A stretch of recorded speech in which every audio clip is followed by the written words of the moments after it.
কি কি বলছো তুমি?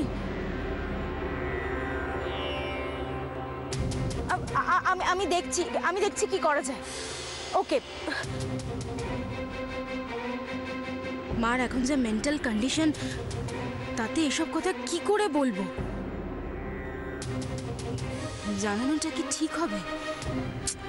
কিন্তু বাড়িতেও তো কেউ নেই, এখন কি করব সেটাই তো মাথায় আসছে না। তাত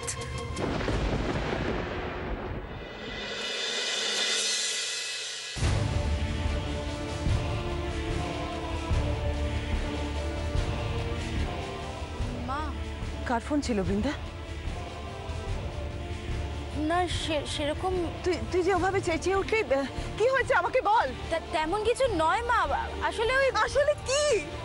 চুপ করে থাকিস না, আমাকে বল কি কথা হলো। মা এরকম উত্তেজিত হও না, দেখো এই কদিনে তোমার শরীরের অবস্থা ভালো নয়। এখন আমার শরীরের কথা ভাবার মতন সময় নেই বৃন্দা, বাড়িতে অনেক কিছু ঘটে গেছে। তুই বল আমার কৃষ্ণের কোনো সন্ধান ওরা দিল কি না? কি হয়েছে গো দিদি? ওদিক থেকে কোনো খবর পেলে? হ্যাঁ, আর কিশোর কুসুম কোথায়, কিছু জানতে পারলে গো? দেখো না কত কষ্টে ঘুম পাড়িয়েছি, এইটুকু একটা দুধের শিশু, বলো তো মা ছাড়া থাকতে পারে?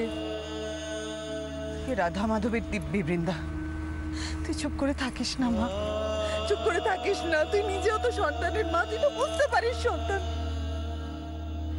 হারিয়ে গেলে মায়ের কি অবস্থা হয়, তার বুকের ভেতরটা কিরকম করে। তুই আমাকে বল।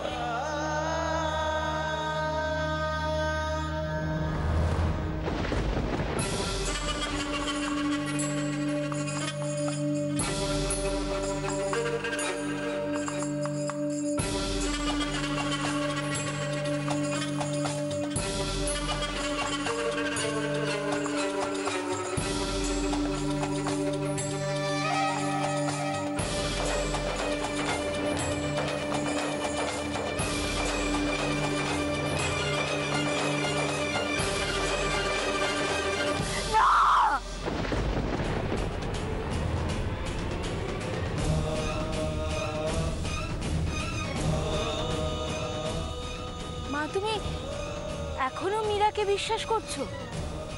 এখনো বুঝতে পারছো না যে মীরা আমাদের কতটা ক্ষতি করছে?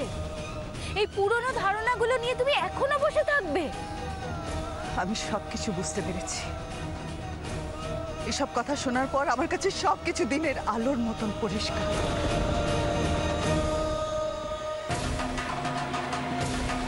আমি মীরাকে নিজের মেয়ের মতন ভালোবেসেছিলাম, ওকে স্নেহ করেছিলাম।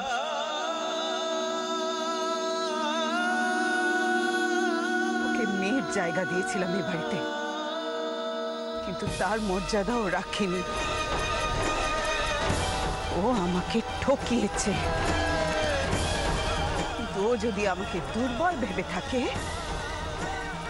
তাহলে ও ভুল করছে। আজ ও সমস্ত পাপের হিসেব আমি নেব।